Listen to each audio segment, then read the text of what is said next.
अब इसको पतीले में डाल रहे हैं क्योंकि हमें इसको रात भर पानी में भिगा करके रखना है।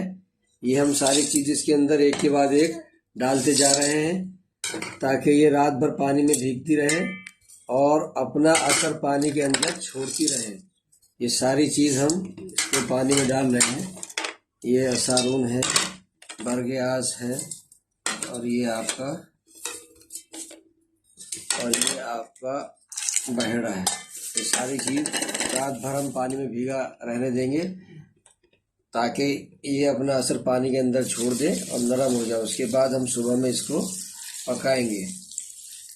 जब इसमें हम तकरीबन 1 लीटर तेल तो राई का डालेंगे और बाकी तेल ये डाल करके पकाएंगे। ये देखिए, ये हमने इसको पानी में भिगो दिया है।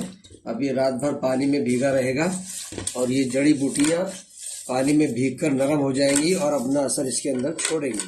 उसके बाद ये धीरे धीरे पानी में पकता रहेगा और पकने के बाद इंशाअल्लाह जब पकाते हुए हम आपको और इसकी वीडियो बना करके दिखाएंगे कैसे पकाना है।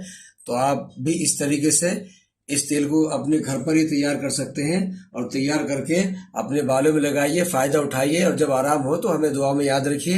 वीडियो को आगे भी शेयर कीजिए। अगर आपने अभी तक हमारे चैनल MU अंसारी 74 को सब्सक्राइब नहीं किया है